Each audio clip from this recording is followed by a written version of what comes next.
The native peoples of North America raised cities, built roads, and developed highly sophisticated cultures, which encouraged the invention of many items often taken for granted or whose origins are overlooked in the modern day, from aspirin to the water gun, and including the bunk bed, canoe, and even maple syrup.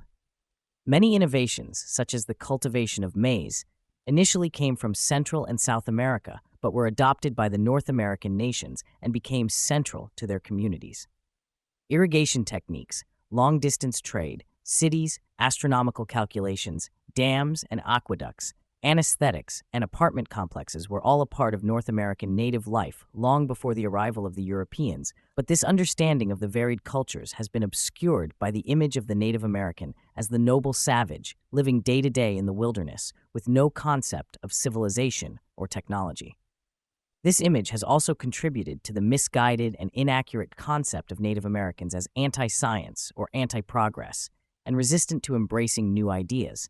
As noted by scholars Roxanne Dunbar-Ortiz and Dina Gilio Whitaker, one of the biggest challenges for indigenous people in North America is being seen by the dominant populations as peoples with legitimate systems of knowledge, a problem thanks to centuries of white supremacy that constructed indigenous peoples as inferior in every way.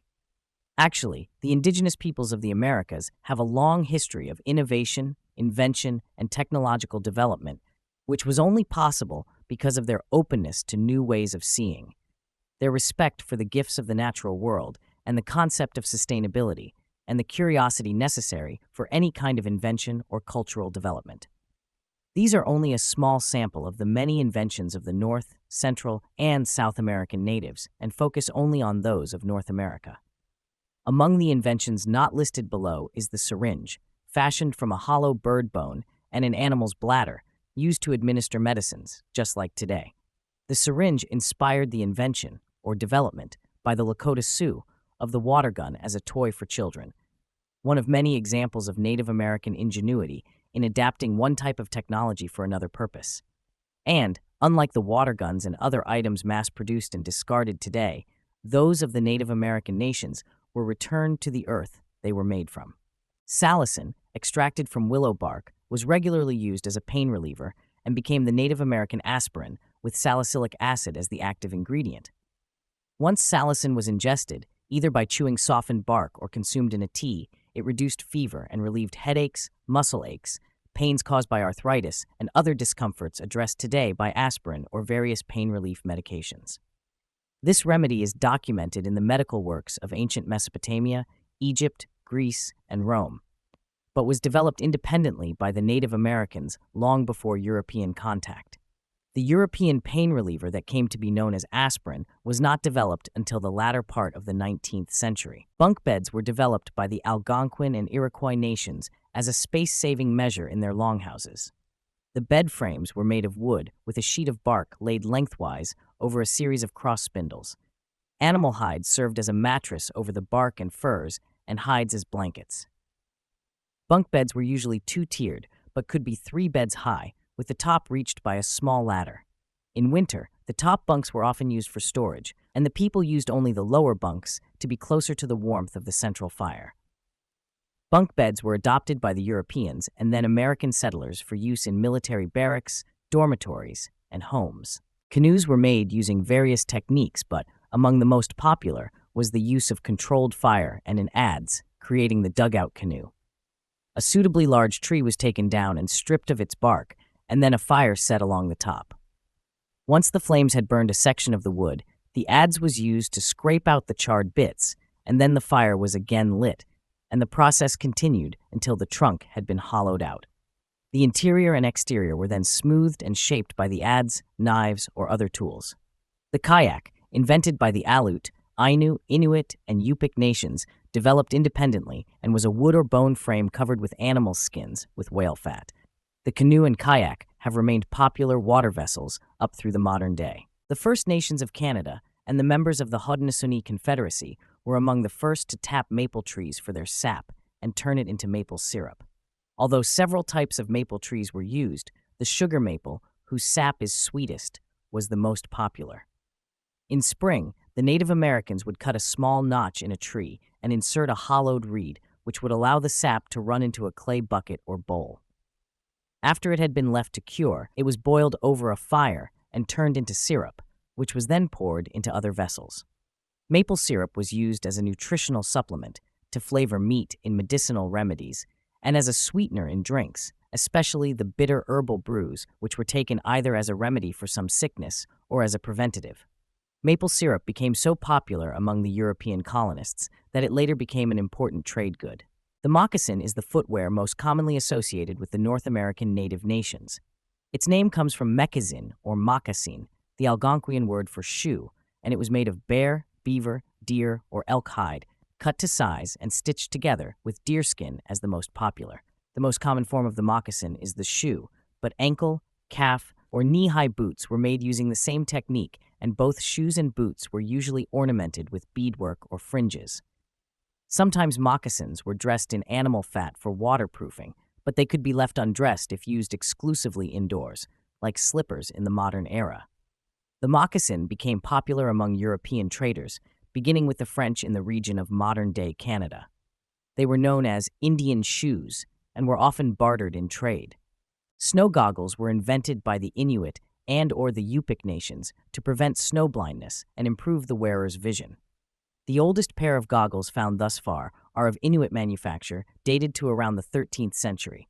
They were made from antler, bone, or, most commonly, from wood. Each pair would be made for the person wearing them to fit snugly against the face, with two narrow slits cut into the wood or bone for the eyes. It is unclear how far back the use of snow goggles goes, but they had already been in use, along with snowshoes, for a considerable time before the First Nations encountered French traders in the 17th century. Snow goggles are still manufactured in accordance with traditional techniques by the Inuit and Yupik today. Stickball was a popular team sport among the Native American nations of the regions of modern Canada and the northern United States and continues to be played in the present day. The game is similar to lacrosse, which it is based on, but differs in rules and equipment. It is also similar to the ball game of Mesoamerica in that players cannot hold or throw the ball with their hands. Teams score points by sending the leather ball into the opponent's goal using their sticks, not their hands or feet. The game was frequently used to settle disputes between tribal nations. If the outcome of the match proved satisfactory to both parties, war was avoided. If not, war was declared. French and English settlers both came to appreciate the game, and in the 19th century, the French developed the rules of play into lacrosse. The agricultural method of Three Sisters companion planting was invented by the North American natives hundreds of years ago, although the precise date is unknown. The three sisters of maize, beans, and squash are planted together, each benefiting the others. Corn is planted first, and once the stalk is established, the beans, which wrap around the corn, and then the squash. The beans help anchor the corn stalk and fertilize the soil. The corn stalk acts as a trellis for the beans, and the large leaves of the squash shade the roots of both beans and corn to keep the soil moist and prevent unwanted weeds. This method, practiced widely across North America by Native American nations, continues to be used today. The teepee is the historically iconic image associated with the Plains Indians' culture, a tapering tent with poles protruding from an open top. Although the teepee, usually depicted in images of the open prairie, has encouraged the non-native view of Native Americans as rootless wanderers rejecting a civilized dwelling, the structure is actually a prime example of technological sophistication. Dunbar Ortiz and Gilio Whitaker cite the Cherokee engineer and educator George Thomas on the teepee, who notes, "It's a very aerodynamic shape that can withstand high winds and snow loading with strong convection heating and cooling properties." The historical teepee was made of animal skins sewn together and pulled around poles balanced in a circle and anchored to the ground. The flap that serves as the entrance and exit was usually positioned toward the east to greet the sunrise, and the entire structure could be raised and taken down quickly if the people needed to suddenly move to a new location. The raising and disassembling of the teepee was the responsibility of the woman of the family whose home it was, and she was also thought to own everything inside that was not the personal property of her husband. Tobacco was cultivated by the natives of North, Central, and South America for centuries before it was introduced to Europe by Christopher Columbus after 1492, and then by John Rolfe of the Jamestown colony in 1611. To the Europeans and later Americans, tobacco was a lucrative cash crop, but to the Native Americans it was, and still is, understood as a sacred gift from the Great Spirit and used as a means of communing with the divine. Tobacco smoke was taken into the mouth and then released, carrying one's prayers upwards to the realm of the Creator God and the spirit world. Tobacco was also smoked as a medicinal herb, used ceremonially, as in the 7 sacred rites of the Lakota Sioux, and carried in one's medicine bag for use socially. According to Sioux lore, the supernatural entity known as White Buffalo Calf Woman gave the people the Sioux ceremonial pipe for use with tobacco to maintain their relationship with the Great Spirit. Other tribal nations have their own lore concerning tobacco and its uses, but all regard it as sacred and reject its commercialization and the addictive additives now so closely associated with it. Although tobacco use today is recognized as a health hazard, it was understood, prior to its cultivation by Europeans like John Rolfe, as a potent medicinal and spiritual aid. Tobacco was regarded as a powerful anesthetic, but so was the datura plant and other flowers and herbs. Dogbane and stoneseed were used as oral contraceptives, and sunflower oil, aloe, and fish oils as sunscreen. Native Americans also invented the baby bottle and baby formula, which other ancient civilizations had also created independently, children's toys, the use of ephedra in treating colds, and the popular game of shinny, which influenced the development of both ice hockey and field hockey. Far from the image of the backward or uncivilized peoples, European and American writers of the 17th to early 20th centuries have encouraged, the natives of North America developed a sophisticated culture equal and in many ways superior to that of the Europeans who derided them as anti-progress or anti-science. Dunbar Ortiz and Gilio Whitaker comment, the word science, as it is commonly used, refers narrowly to complex, specialized, and mechanistic systems of measurement to understand what we call reality. Literally translated, however, science refers simply to systematized knowledge. In this sense, all native peoples have their own structures of empirically based knowledge. From their observations, they developed technologies that made their lives easier in characteristically sustainable ways. Sustainability, a concept gaining increasing attention in the modern era, along with that of no waste, was and is simply common sense to the indigenous peoples of North America.